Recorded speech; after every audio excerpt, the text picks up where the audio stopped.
it's interesting, Terry Gilliam, actually, talking about him for a moment. We always used to rib Terry about his use of English, it being rather, well, limited-ish.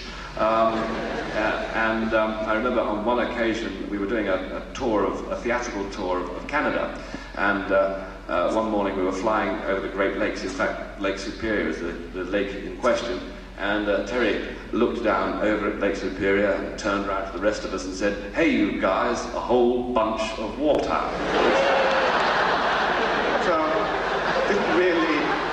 Didn't really adequately sum up the lake, we rather felt. But he then, during the Meaning of Life, while we were filming the Meaning of Life, Terry was making a sort of a section of the movie which in the script was a kind of 3-minute link between two items in towards the end of the movie. But this turned into a kind of 20-minute feature. In fact, 40 minutes, I think it was, when he'd finished it. That was eventually carved down to some 10 minutes, but wouldn't fit into the rest of the movie at that length, and was put at the front of the movie as a kind of separate feature.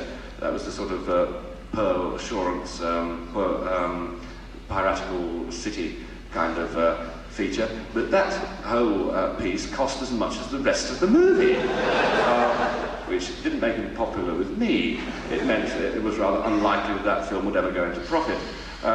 He then, of course, made Brazil, which I thought, that looked great. Terry is a very good director, don't get me wrong there. I mean, he really is an excellent director. He makes things look extraordinarily good. He goes to great pains indeed. But I rather felt watching Brazil, it was a little reminiscent of 1984. Okay, it did say, too much bureaucracy is a bad thing, but I kind of already knew that. After about an hour, I thought, well, this really does look good. It does look great. But there's another hour and 20 minutes to go. And I hadn't kind of latched on to any real plot. I suppose it is, again, a problem with words and not really working with a script. He works with a storyboard. Things do look good, though. Currently, he is making a movie called The Adventures of Baron Munchausen, which he's having a little difficulty with, because it was initially budgeted at some 25 million, quite extravagant, and I think it's currently running somewhere around the 40 million mark. There were one or two errors that were made, not necessarily Terry's errors, but he arrived in Rome to film. He was filming it in Rome, and had an Italian camera crew, and so I've already explained that Terry's problems with language mean it's difficult for him to communicate with people who speak English. Italian camera crew. He also, for some reason, had a German sound crew, somewhat amplified the problem, and that meant that the first week, in the first week they'd hardly shot a single frame. Also, the set wasn't quite ready because of inadequate pre-production. And then Terry hit on the wonderful idea of instead moving the whole unit over to Spain to film. So he now was in a tiny village in Spain with one telephone in it, which added to difficulties, with an Italian camera crew and a German sound crew. I mean, it must have been rather like the Tower of Babel, this whole business, and it did rather expand the budget. And once that sort of thing starts happening to a movie, it just goes ahead like a train out of control. I hope that the end result will all be worth the pain that he's going through at the moment.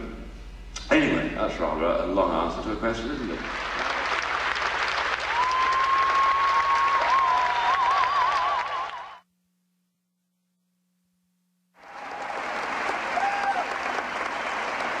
It was quite simple with Life of Brian, rather. In fact, I remember the moment that happened, we'd all gone over to Paris to see what Holy Grail sounded like in French, and we'd gone out for a Chinese meal. and were wondering, well, what should we do next? Perhaps they find the Grail or something. Maybe that could be, we could lead on from there. But no particular idea there really seemed right. But then Eric came up with a monstrous suggestion, which we laughed at, but thought no. Anyway, his suggestion was, how about Jesus Christ, lust for glory? We said, no, Eric, no. Hear that? No. But then thought, wait a minute, though, something set in the life and times of Christ would be a good area to write a film about, because, well, we'd basically done a bit of research, you know, we had all read the Bible.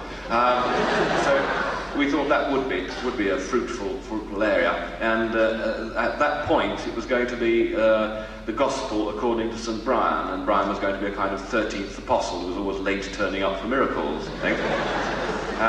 But that changed when it fell to John and I to write some of the early scenes for that, and that meant, of course, that we would have to write the nativity scene. We obviously had to write a nativity scene at some point, and couldn't think how to do that without involving Jesus. And of course, we absolutely no quarrel with Jesus. He was a very, very nice person indeed. Thank you very much. So, you know, no quarrel with him or anything that he'd said. Although he did have a bit of a squabble once with a I think it was an olive bush, wasn't it, or a fig tree or something, which he decided he ought to wither. But apart from that, I mean, the man didn't put a foot wrong at all. Wonderful. So no problem there. But how could we write a nativity scene without him? Then hit, fortunately, on the idea of the three wise men going to the wrong manger and coming upon Brian, and then we merely followed Brian throughout the rest of that movie. I think that's, in a way, one of the most satisfactory things we've done that movie. I mean, it was a movie that had a beginning, a middle, and an end, which is rare with us. It also said something quite important, I think, which is think for yourselves, don't blindly follow. I think you know, it's still, that message could be drummed in a little bit more around the world. There might be less of a problem in the Middle East at this moment, perhaps, and in all sorts of other areas. But anyway, I think that was a worthwhile thing to do.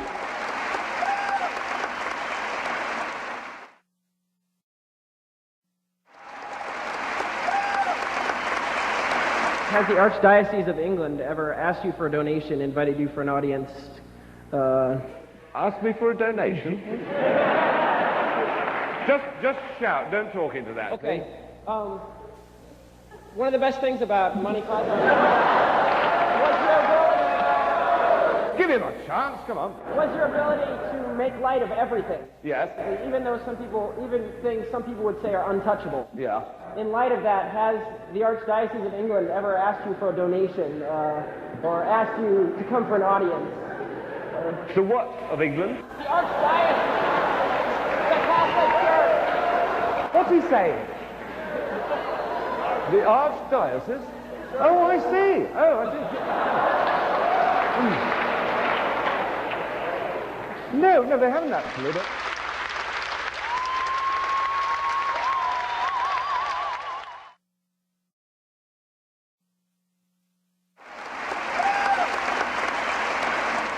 Mr. Creosote, the inspiration for Mr. Creosote came from the brain of Terry Jones. It was an interesting 5 days. We spent 5 days filming that particular sequence. We needed for it, of course, quite considerable quantities of Campbell's vegetable soup, which was topped off with a garnish of sweet corn. For the well, what can only be described as vomit, I suppose. And incidentally, we have a catapult which can project 90 gallons of the stuff in any given direction. If anyone has need of such a device, we've still got it. But towards the end of the week, around about the third and fourth day, the mock substance was beginning to smell rather realistic too. So it was a rather unpleasant filming session, that one.